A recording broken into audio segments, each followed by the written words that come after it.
만약에 어떤 분이 이제 저에게 이제 목사님은 여름이 좋으세요, 겨울이 좋으세요 이렇게 질문을 하신다면 이 각각의 그 장점들이 있어서 선뜻 뭐 저는 여름이 좋습니다, 겨울이 좋습니다 이렇게 말하기가 좀 망설여집니다. 그런데 이제 이 여름은 낮이 길고 밤이 짧다는 그 점만 고려해서 답을 한다면 저는 뭐 단연코 여름이 좋습니다. 겨울에 이제 우리가 아침 7시 예배다 보니까요, 이제 아침에 그 교회를 향해서 집을 나서면은 캄캄한 그 밤이 안 그래도 이제 막 추워서 움츠려 드는데 너무 그건 좀 싫어 마음이. 그래서 이런 면에서는 저 여름이 좋습니다. 그래서 아침에 어느 3월 말 뭐 요 어간으로 가면은 어느 순간에 제가 교회 가려고 아침에 주일날 문을 나서는데 환하게 밝아지는 그 지점이 1년에서 제가 기다리는 그 몇 안 되는 날 중에 한 날입니다. 그래서 저는 낮이 길기 때문에 여름이 좋은데요, 그러면 아마 이렇게 생각하실 겁니다. 그럼 우리 목사님은 하지를 되게 좋아하시겠다 이런 생각을 하신다면 정답은 아니에요. 저는 동지가 좋습니다. 그 모순 아닙니까? 아니 그 낮이 긴 걸 좋아한다면서 1년에 낮이 가장 짧은 동지를 좋아한다는 건 모순 같지만 그렇지 않습니다. 저는 1년에 동지가 또 가장 좋은 날 중에 한 날이에요. 왜냐하니까 비록 그때가 1년 중 가장 짧은 날이기는 하지만 낮이 그때부터 낮이 길어지는 스타트가 이루어지기 때문에 이제 동지가 너무 좋아요. 그래서 막 이번 동지 날에도 막 너무 기뻤고요. 그리고 지금 계속 이제 길어지고 있을 거 아닙니까? 느끼지는 못하지만. 그러다가 저는 이제 이 기다림에 소망이 있습니다. 한 3월 말 정도가 되면 또 환희의 날이 와요. 이게 그냥 서서히도 아니에요. 어느 날 아침에 교회 말씀 전하러 교회 가려고 문을 딱 열고 났으면 환하게 밝아진 어떤 지점이 있거든요. 그게 기다리는 그것들이 좋아서 이게 저에게 좀 습관이 돼버렸습니다. 아침마다 제가 집을 나서면서 이제 주일 아침에 이 기다림에 대해서 생각을 하기 때문에 이 기다림이 가져다 주는 유익에 대해서 생각을 참 많이 하는 편이에요. 예를 들면 벤자민 프랭클린이 이런 말을 했습니다. 기다릴 줄 아는 사람은 바라는 것을 가질 수 있다. 이 기다림의 유익을 이렇게 표현했고요. 알렉산드르 뒤마라는 분도 이렇게 이야기했습니다. 인간의 지혜는 단 두 단어, 기다림과 희망으로 집약된다. 저는 이게 복음이라 생각하고요, 이게 기독교라 생각합니다. 우리 기독교는 그저 막 은혜 받고 현찰 받아가서 그거를 현재 누리는 종교가 아니에요. 우리의 믿음이 자란다는 건 기다림의 의미를 알게 되는 거예요. 이 기다림이 가져다 주는 소망. 또 이런 글이 있습니다. 희망은 인간을 시들게 하지 않는 영원한 샘물이다. 이런 의미에서는 제가 하지를 별로 좋아하지 않아요. 비록 이 하지가 내가 너무 좋아하는 1년 중 낮이 가장 긴 날이지만 그러고는 이제 점점 원하지 않는 그런 낮이 짧아질 수밖에 없는 그거니까요. 신앙생활도 마찬가지예요. 우리의 어떤 결핍이 있다면, 우리가 소망하는 것이 아직 잘 응답이 되지 않고 있다면 그 모든 건 기다림의 축복입니다. 그 기다림이 있기 때문에 살만하고, 그 기다림이 있기 때문에 늘 마음에 어떤 그 소망이 가져다 주는 기쁨을 제가 누릴 수 있기 때문이거든요. 구약의 이스라엘 백성들을 봐도 마찬가지입니다. 그들은 그 여러 강대국들 사이에 끼어서 고통당하던 역사를 갖고 있는데 이건 우리나라랑 좀 비슷하다고 그렇게들 이야기하지 않습니까? 그런데 하나님께서는 그 이스라엘 백성들에게 그들을 괴롭히고 고통당하게 하던 그 이웃 나라들을 멸하시는 방법을 쓰지 않으시고요, 그들로 인해 끊임없이 고통당하는 그 상황 속에서 우리 하나님께서는 현실적으로 그들의 힘든 마음속에 뭘 심어줍니까? 장차 오실 메시아에 대한 소망을, 장차 오실 메시아가 이루게 될 하나님 나라의 기쁨을, 이 기다림의 기쁨을 계속 전하고 계시는 게 그게 구약에서의 하나님이시거든요. 오늘 우리가 살펴보게 될 이사야서도 마찬가지입니다. 이사야서에 보면은 이스라엘 백성들의 죄악에 대한 심판에 대한 경고의 말씀이 굉장히 여러 군데서 언급이 되거든요, 반복해서.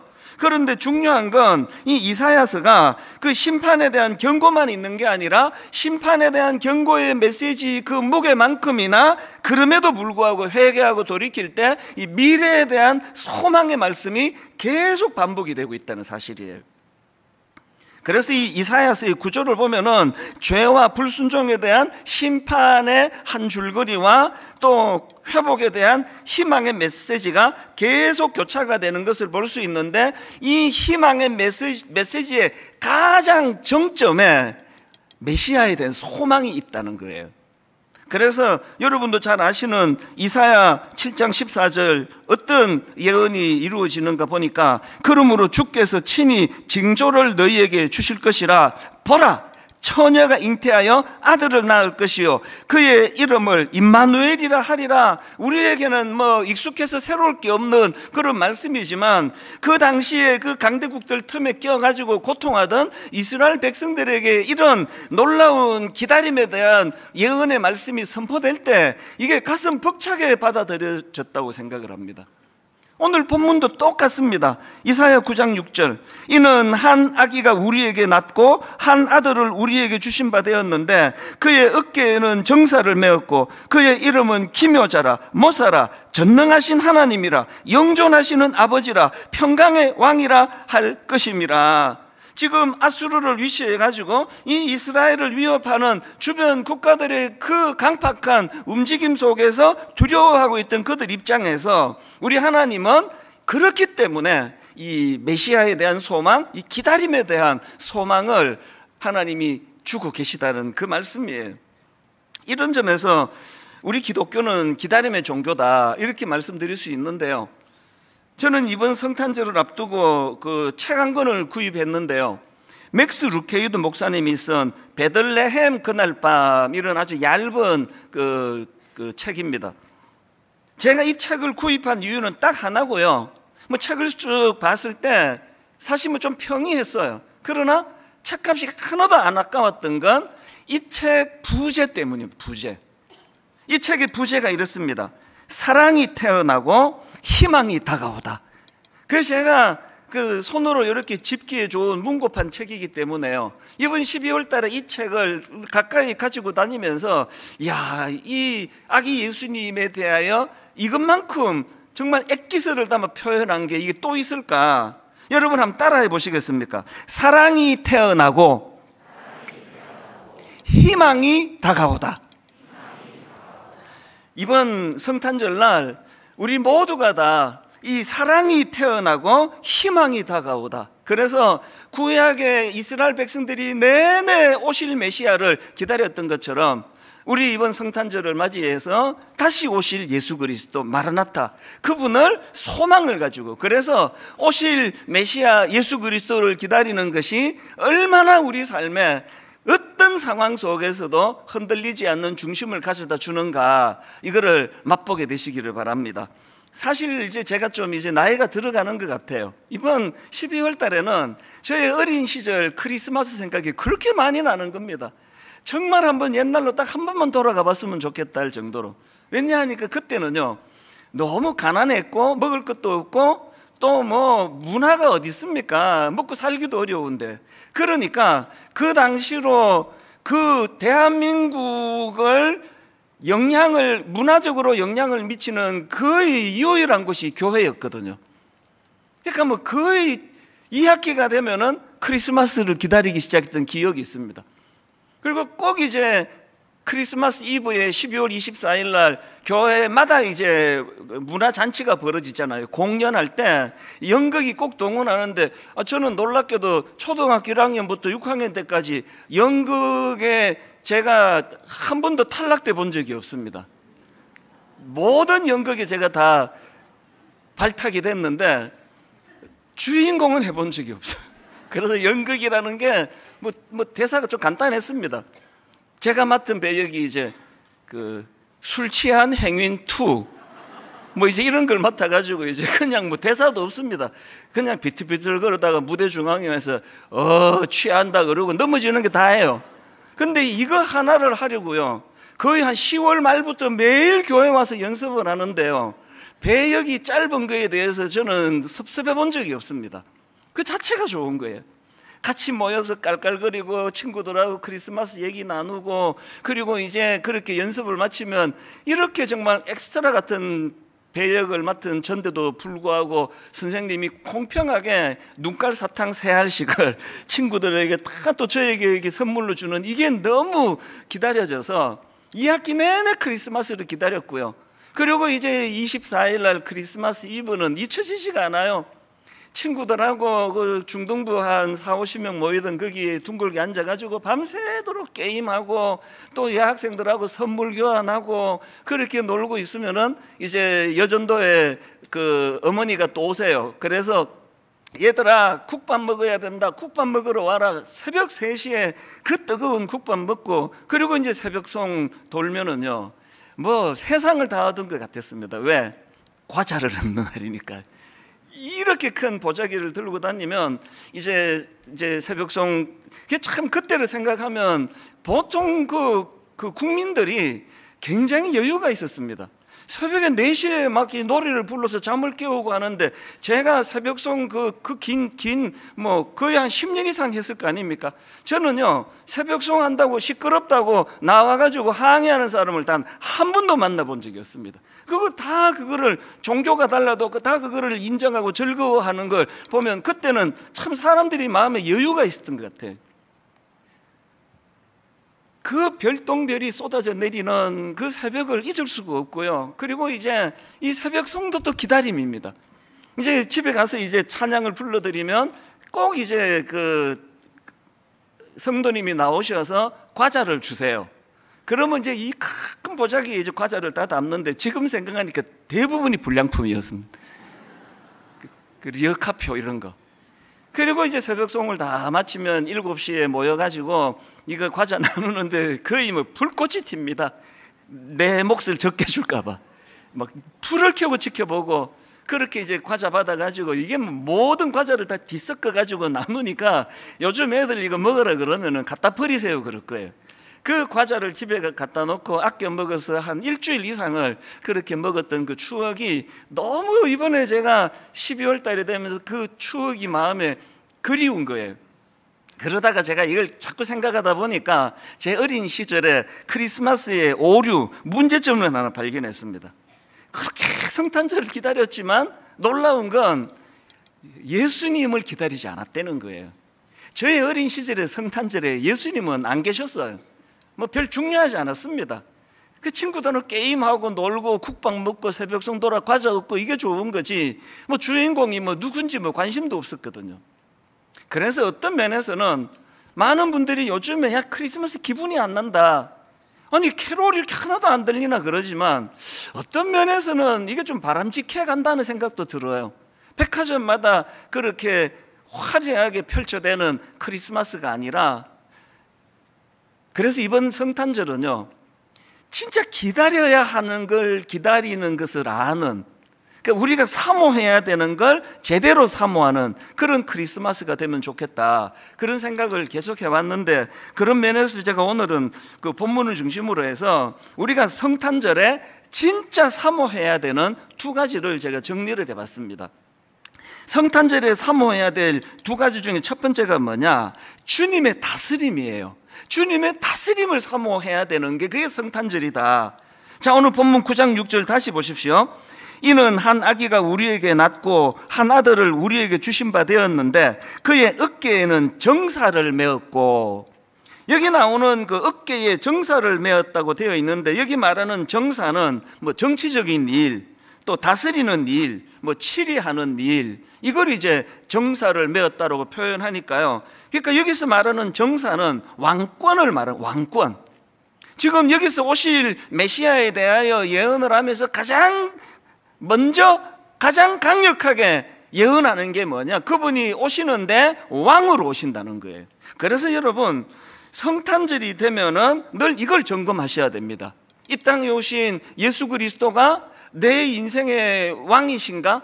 내 인생의 보좌에 내가 앉아 있는 거 아닌가? 이 보좌에 왕이신 그분이 좌정하고 계시는가? 이거 점검하셔야 돼요. 이게 왜 중요하냐? 요즘 제가 정독하면서 읽는 책이 있는데요, 김상근 교수님이 쓴 군주의 거울이라는 책이 있습니다. 이 책의 부제가 아포리아 시대의 인문학 이렇게 되어 있는데요, 이 아포리아란 거는 철학 용어의 하나인데요, 해결 방도를 찾을 수 없는 난관의 상태, 이게 아포리아의 상태라고 제가 그 지식백과를 찾아보니까 그렇게 설명하더라고요. 그리고 또 이 책의 저자가 말하는 아포리아도 같은 개념이에요. 아포리아가 뭐냐? 어떻게 해볼 수 있는 것이 없는 상태, 이게 아포리아의 상태래요. 그리고 길 없음의 상태이자 출구 없음의 상태, 이게 아포리아래요. 그래서 고대 그리스에서 이 단어는 위기보다 훨씬 심각한 상태에 직면해 있는 것, 이게 아포리아래요. 그런데 이 책에 보면은 저자가 오늘 우리 대한민국이 아포리아 상태라는 거예요. 어떻게 할 수 없는 상태, 길 없음의 상황에 내몰려 있는 상태, 이게 오늘 우리나라의 상황이라는 거예요. 여러분, 학자들이 이렇게 분석할 때는요, 뭐 대충 그렇게 하는 거 아니에요. 철저한 근거와 이런 것들을 학문적으로 그렇게 조명하기 때문에 저는 이게 굉장히 심각하게 받아들여졌거든요. 이분이 쓴 글 내용을 한번 일부를 읽어드릴게요. 지금 우리는 절망의 시대를 견디며 살아가고 있습니다. 곤궁한 시대를 버티게 해주던 희망의 사다리가 사라지고 있다고 합니다. 세상살이가 점점 더 힘들고, 그리고 왜 이렇게 돼버렸는가를 이제 한번 들어보십시오. 세상살이가 점점 더 힘들고 젊은이들 사이에 희망이 사라지고 있는 이유는 우리 사회에 진정한 리더가 부재하기 때문입니다. 총체적인 리더십의 부재야말로 우리 시대의 질곡을 가장 정확하게 설명하는 틀입니다. 오늘 우리 대한민국이 어떻게 손을 써볼 수 없는 상태, 길 없음의 상태, 아포리아의 상태가 되어버렸는데 그 원인이 뭐냐? 지도자가 부재하기 때문이라는 거예요. 이런 상황이기 때문에 이 저자가 이런 권면을 하는 걸 들어보십시오. 지금까지 우리는 남들보다 빨리 노를 젓기 위해, 남들보다 먼저 목적한 항구에 도착하기 위해 고개를 숙인 채 열심히 노를 저어왔습니다. 앞을 향해서만 달려왔습니다.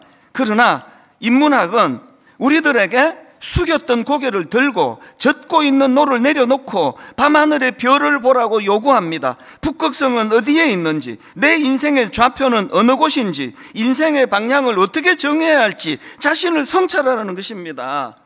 지금 이 시대가 아포리아 상태인데, 지금 이 시대가 혼미하고 뭐가 진리고 뭐가 잘못된 길이고 뭐가 가야 되는 길인지가 지금 이게 규명이 잘 안 되는데, 열심히 노져가지고 목적지만 달리면 뭐 하느냐? 먼저 열심히 노젓기 전에 그 땅만 쳐다보지 말고 고개를 들어서 북극성을 보라는 거예요. 북극성이 뭡니까? 길을 가르쳐 주는 거 아닙니까? 동서남북을 알려주는 북극성을 바라보고 내 인생의 좌표가 어디 있는지, 인생의 방향을 내가 어떻게 정했는지, 이 점검을 먼저 하라는 거거든요. 제가 요즘에 이 책을 정독을 하는 이유는 아까 말씀드렸잖아요. 이렇게 지금 우리나라가 아포리아, 어떻게 해볼 수 있는 게 아무것도 없는 상태, 길 없는 상태, 출구 없음의 상태가 돼버렸는데 그 이유가 뭐라고요? 리더가 없기 때문인 거예요. 지도자가 없기 때문인 거예요. 이게 저는 두려웠습니다. 제가 분당 우리 교회 담임 목사잖아요.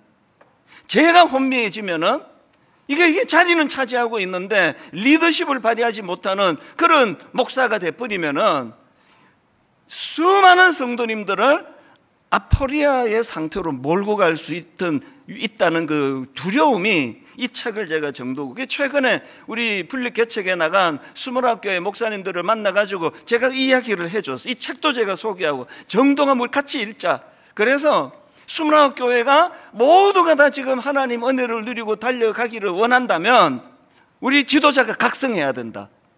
목사가 리더십을 발휘할 때 이 아포리아의 상태를 피할 수 있다. 왜 성탄절에는 우리가 왕으로 오신 예수 그리스도 그분의 다스림을 받고 있는지 점검해야 되는지 아시겠죠? 아무리 열심히 살면 뭐합니까? 아무리 그냥 앞만 보고 땀을 뻘뻘 흘며 노를 저어봐야 이게 지금 길 없는 길인데, 그게 시편에 나오는 바람에 나는 겨와 같이 뭐 열심히 했는데 맨날 제자리에 맨날. 안 그렇습니까?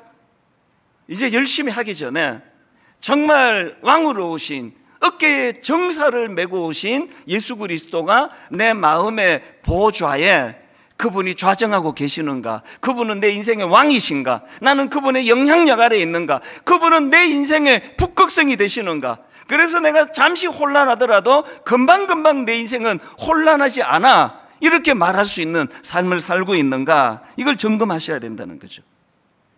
그런가 하면 두 번째로 우리가 성탄절에 진짜 사모해야 되는 게 하나 더 있는데요, 왕으로 오신 예수 그리스도로 인해서 내 안에 이 감탄이 회복되고 있는가? 이 감탄의 회복이에요. 오늘 본문 이사야 9장 6절 다시 보십시오. 이는 한 아기가 우리에게 낳고 한 아들을 우리에게 주신 바 되었는데 그의 어깨에는 정사를 메었고 그의 이름은 기묘자라, 모사라, 전능하신 하나님이라, 영존하시는 아버지라, 평강의 왕이라 할 것임이라. 제가 보니까요, 뒤에 나오는 전능하신 하나님이라, 영존하시는 아버지라, 평강의 왕이라, 이게 훨씬 더 중요한 개념 같아요. 근데 맨 앞에 그의 이름은 기묘자라, 모사라, 이렇게 지금 전제를 하고 있는 게 무슨 의미가 있느냐? 제가 라이프 성경 사전을 찾아보니까요, 여기 맨 앞에 나오는 기묘자, 이게 히브리어로 펠레라는 단어인데요, 이 펠레는 경이로운 일, 불가사의한 것, 이런 뜻을 가진 단어라는 거예요.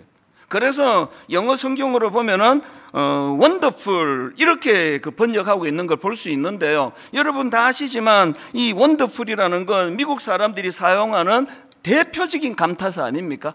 조금 가슴이 벅차고 감탄이 일어나면은 그들 입에서 그냥 계속 나오는 게 원더풀, 뷰티풀, 뷰티풀, 원더풀.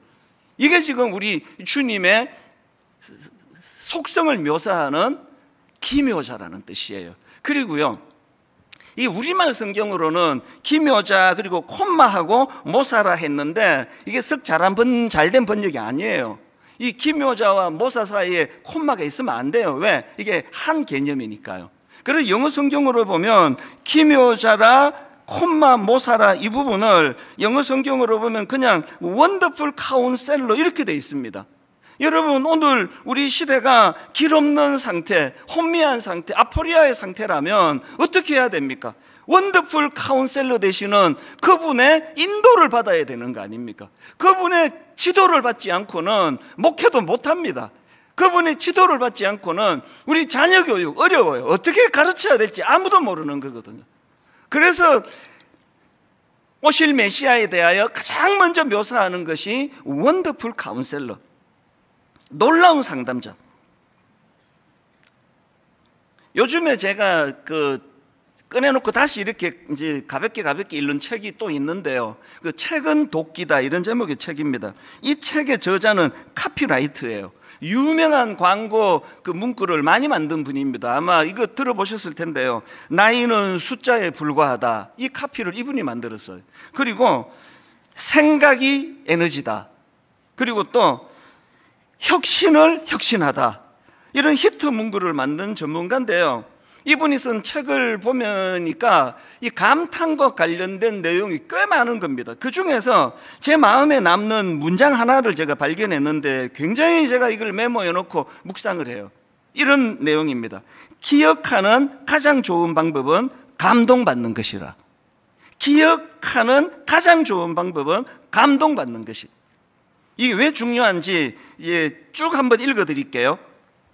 기억하는 가장 좋은 방법은 감동받는 것이라고 합니다. 그래서인지 지식이 많은 친구들보다 감동을 잘 받는 친구들이 일을 더 잘합니다. 감동을 잘 받는다는 건 풍요로운 삶을 살고 있다는 증거이기 때문입니다. 그 친구들은 돈이 있건 없건 상관없습니다. 그 친구들은 나뭇잎 하나에도 감탄하고 음악 하나 들으면서도 정말 좋다는 걸 알아요. 그런 친구들이 일도 잘하고 인생이 풍요롭죠. 감탄을 잘하는 그 사람이 일을 잘한다는 거예요. 이건요, 20년 동안 분당 우리교회를 거쳐간 굉장히 많은 부교역자들을 제가 관찰하면서 제가 이분의 말에 100% 동의를 해요. 누가 목회를 잘하느냐? 감탄을 잘하는 그 목사님이 목회를 잘하더라고요. 감동을 잘 받는, 감사가 잘 흘러나오는 그분이 신방을 가면 꼭 그 성도를 감탄하게 만들고 돌아오는 거거든요. 본인이 메말랐는데, 본인이 감동이 없는데, 본인이 그저 뭐 신방 가야 되니까 가는데 거기서 무슨 감탄이 전수가 되겠냐고요. 그래서 저는 수문학교의 목사님들도 그렇고 우리 부교역자들 만날 때마다 저는 별명이 있는데 공포의 반복이에요. 엄청 반복을 많이 하거든요. 감탄을 회복해라, 감사를 회복해라. 나한테 선물 갖다 주려고 그러지 말고 나한테 주는 마음으로 작은 거 하나라도 성도님들한테 한번 줘봐라. 성도님께 한번 드려보면 성도님들이 우리에게 섬기는 그 하나하나가 얼마나 이것이 소중한 것인가를 해보면 알 것이다. 일반 성도님들에게 제가 뭐 짜장면 한 그릇, 그 뭐 설렁탕 한 그릇 사드려도 얼마나 감탄을 합니까? 아싸, 담임 목사님한테 나 밥 처음으로 얻어먹었다. 아싸, 일기장에 써야지. 막 이런 분들을 많이 얘기해요. 그런데 우리 목회자들에게 직업병이 뭐예요? 늘 자주 그렇게 대접을 받다가 보니까 뭐 갈비를 사다 줘도 뭐 시큰둥한 거예요. 이걸 우리가 회복하자는 거예요. 어지간하면 우리는 대접받지 말고 어쩌다가 대접 한번 받으면 막 아싸, 신방하고 나오는데 여러분 설렁탕 사드렸는데 목사님이 아무 말 안 하면 다음부터 절대 사주지 마세요. 그래도 뭐 설렁탕 한 그릇 사주고도 막 아싸, 일기장에 써야지. 내가 집사님 언젠간 내가 갚아드리겠습니다. 뭘 말하고 싶은 겁니까? 감탄이 있는 사람이 목회도 잘해요. 감탄이 있는 사람이 모든 자기 맡은 이분 카피라이트를 보니까 자기가 그 직원들을 보니까 감동이 있고 감탄이 있는 그 사람이 일도 잘하더라는 그 얘기 아닙니까? 또 이런 내용도 있습니다. 창의력이라는 건 무심히 보지 않고 경탄하면서 보는 것이죠. 집중하는 습관을 들이라는 것입니다. 창의적인 사람이 되고 싶다면 우리는 자두를 보고 수박을 보고 사과를 보고도 감동할 줄 알아야 합니다. 누가 창의적이라고요? 사과 하나를 보고도 감동하는 거예요. 자두 하나를 보고도 감탄하는 거예요. 예전에 제가 한번 소개해 드린 적이 있는 김정은 교수님이 쓴 나는 아내와의 결혼을 후회한다, 이 책도 마찬가지. 이 책에서 저자가 강조하는 건 우리 인간은 감탄하려고 사는 존재라는 거예요. 이분이 강조하는 건 이 감탄이라는 건 인간만의 욕구라는 거예요. 감탄은 인간을 다른 동물과 구별짓는 가장 중요한 특징이라는 거예요. 제가 강아지를 키워보니까 이 말이 너무 공감이 돼요. 우리가 키우는 강아지가 너무너무 인간 친화적이고 좋은데 하나를 못해요. 감탄을 못해요. 어쩌다가 이제 삼겹살을 구우면 막 옆에 와서 막 신음소리를 내고 강아지 진짜 웃겨요. 막 침도 삼켜요. 삼겹살 먹고 있어 옆에 와서 막 침을 막 삼키면서 그래서 도저히 그냥 못 넘어가. 그래서 참 피 같은 고기 한 점을 안 먹고 넘겨주면요, 이게 끝이에요. 쉽지도 않아요. 그럼 그 다음 또 기다리는 거예요. 이놈아, 네가 이래서 네가 개지. 조금만 감탄하고 조금만 고마워하고 그러면 내가 계속 줄 텐데. 이게 내가 웃기려고 하는 이야기지만요, 인간이 짐승과 다른 결정적인 게 감탄할 줄 안 되는 거예요. 감사할 줄 안 되는 겁니다. 참 이런 면에서 우리나라 교육이 저는 원망스러워요. 아까 그 책에서 뭐라 그랬습니까? 기억하기 가장 좋은 방법은 감동하는 거라 그러는데 우리는 어릴 때부터 감동 없이 외워라, 그냥 태정태세 문단세. 여기에 무슨 감동이 있습니까? 그래서 대학 보내느라고 감동을 죽여버리는 게 가슴 아픈 우리나라 자녀 교육 아닙니까? 제가 70년대 후반에 고등학교 다닐 때 어른들이 이런 말을 꽤 하셨어. 이 학생들 보고 참 좋을 때다. 쟤들은 날아가는 새만 봐도 깔깔깔깔 웃음을 터뜨리는 세대라고. 우리 가난했지만요, 참 옷도 뭐 그냥 뭐 낡은 거 입고 보잘것 없었지만, 그리고 뭐 어떤 면에서는 뭐 부끄러운 이야기지만 뭐 샤워를 뭐 자주 못해가 냄새는 날지 몰라도 그때는 감탄이 있었어요. 그렇게 그 온돌방에서 형제들이 모여가지고 한 방에 그 불편하게 생각 안 하고 뭐 형하고 누나하고 같이 낄낄거리고 깔깔거리고, 그런데 이게 어느 날 없어져 버린 겁니다. 이게 왜 위험한지 아십니까? 그 책 내용을 조금만 더 읽어드릴게요. 충족되지 않는 감탄의 욕구는 욕구 좌절이 된다. 욕구 좌절은 심리학적으로 뒤집어져 분노가 된다. 적개심이 되고 공격성이 된다. 모두들 어디 한번 건들기만 해봐라 하는 표정으로 거리를 헤맨다. 내 삶이 어려운 이유는 간단하다. 경제가 어려워서가 아니다. 정치가 개판이어서가 아니다. 이 감탄의 욕구를 채워줄 수 있는 문화적, 예술적, 그 다음 보세요, 종교적 체험이 부재하기 때문이다. 여러분, 지난 한 해를 돌아보세요. 날아가는 새만 보고도 웃음이 그치지 않아가지고 감탄하며 웃던 이런 순간이 여러분 지난 365일 동안에 몇 번이나 있었냐고요.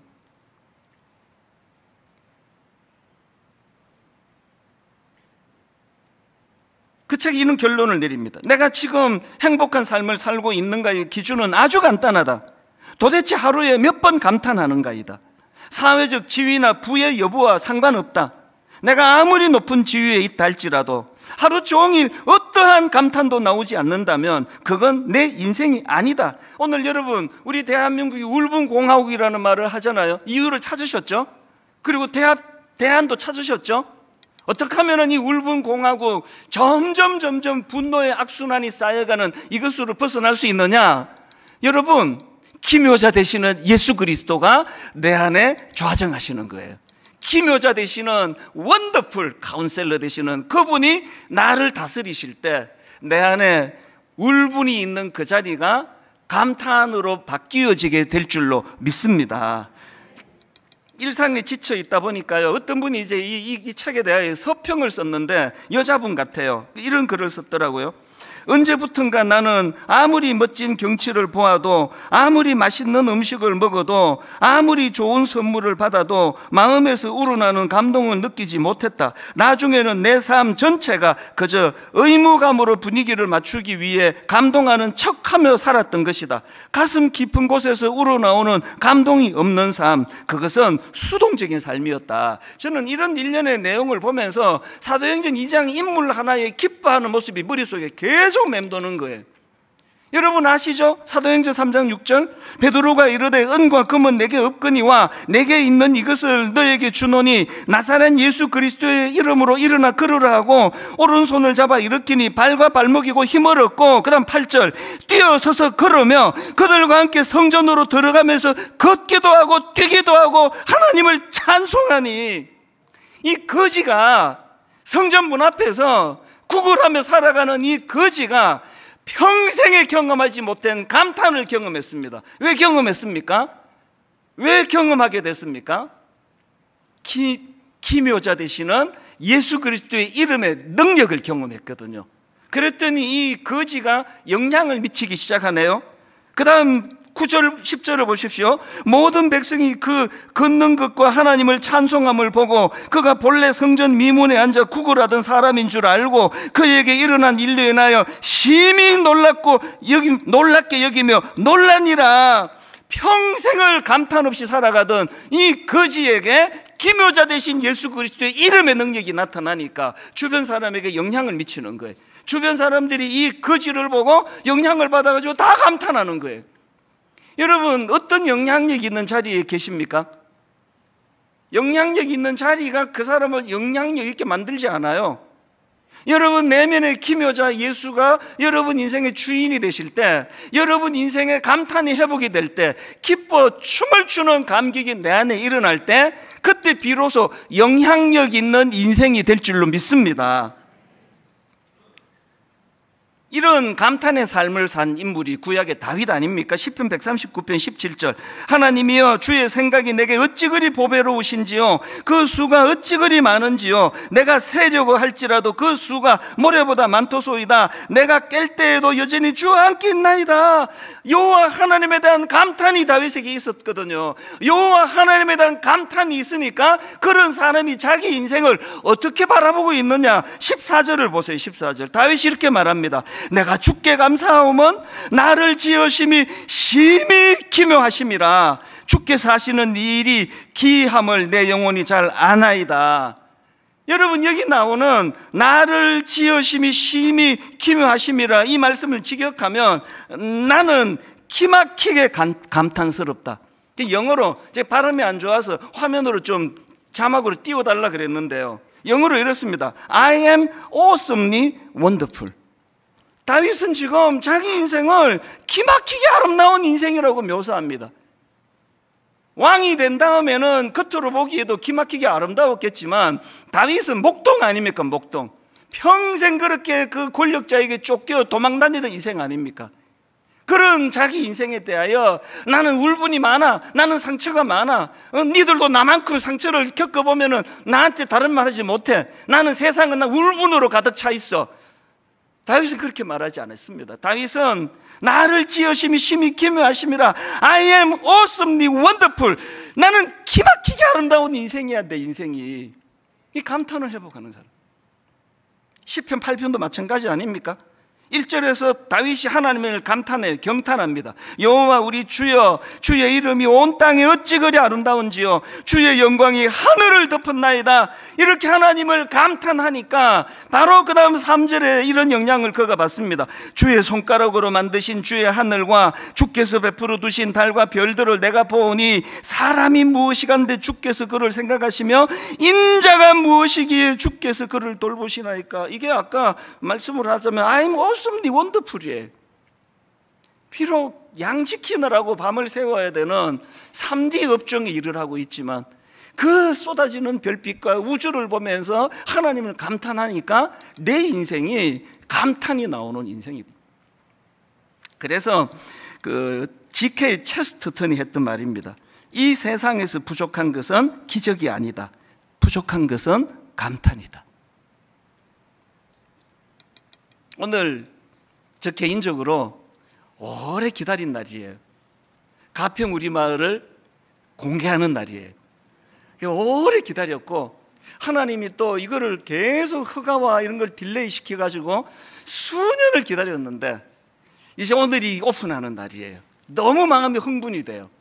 이제 화면으로 짜잔 보시겠습니다. 저게 가평 우리 마을이고요. 그 다음 사진도 보여주세요. 가평 우리 마을이에요. 유럽의 한 지역처럼. 또 그 다음 눈 온 사진 보시겠습니까? 그 다음 또 사진 마지막으로 한 번 더 보세요. 제가 20년 목회하면서 설교하다가 감탄하는 성도를 오늘 처음 만나봤습니다. 이제 분당 우리 교회가 이제 되는 교회가 될 것 같아요. 여러분, 저 가평 우리 마을이 너무나 아름다운 그 건축이 가능했던 것은요, 강병근 교수님이라고요. 이분이 그 지금은 유명한 명소가 됐잖아요. 뿌띠 프랑스를 설계하신 분이에요. 그런데 놀랍게도 이분은 장로님이시거든요. 근데 우리 교회 장로님이 아니세요. 그런데 너무너무 감사하게도 이 교수님의 그 감탄, 유럽 곳곳을 다니면서 사진 찍고 체크하고 점검했던 걸 가평 우리 마을에다가 재능 기부 한 푼 보상 바라지 않으시고 그렇게 근 설계를 해주시고 수년 동안을 매주마다 한 번씩 거기를 가서 진두지휘를 하시면서 그렇게 만들어졌습니다. 한 설계하신 한 교수님의 감탄이 이제 앞으로 저곳에서 수많은 사람들이 감탄하는 장소가 되기를 기도하고 있거든요. 그래서 이제 예배 마치고 홈페이지 가보시면요, 제가 가평 우리 마을 거기에 사진이 좀 더 나와 있고 또 부탁의 글이 좀 있습니다. 그거 꼭 들어가 보시는데요, 이제 여러분 가평 우리 마을이 진짜 환대의 집이 되기를 원하고 이제 이 삶에 찌들려 가지고 감탄을 잃어버린 사람들에게 감탄을 회복시켜주는, 그래서 이제 200번대에서 우리 장애인 엄마들, 또 미자립교회 사모님들, 또 사회 약자들, 미혼모들, 이런 사람들을 거기 초대해서 감탄을 회복시켜주는 공간을 만들어 가기 원하는데요, 여러분 도움을 청합니다. 하실 일이 있어요. 여러분 아이디어를 좀 주세요. 이 사회적 약자들에게 어떤 프로그램으로, 이 지친 자들에게 어떤 프로그램으로 하나님의 환대를 맛보게 드릴까? 결론을 저는 이렇게 맺기를 원합니다. 이제 내년 하반기에 가평 우리 마을이 오픈되기를 기도해 주시고요, 그리고 이제 분당 우리 교회는 성탄절 왕으로 오신 그분, 내 마음의 왕좌에 그분을 모셔다 드리는 성도들이, 많은 성도들이 모인, 그런 믿음 있는 성도들이 모인 교회가 되기를 바라고요. 그리고 성탄절에는 그 기묘자 되신 주님을 모신 자들에게 잃어버린 감탄이 회복되는 은혜가 있기를 바랍니다. 그리고 잃어버린 꿈을 찾아주셔서, 이제 오늘 성탄절 헌금 꿈 넘어 꿈 프로젝트라고 이름을 그렇게 지어봤잖아요.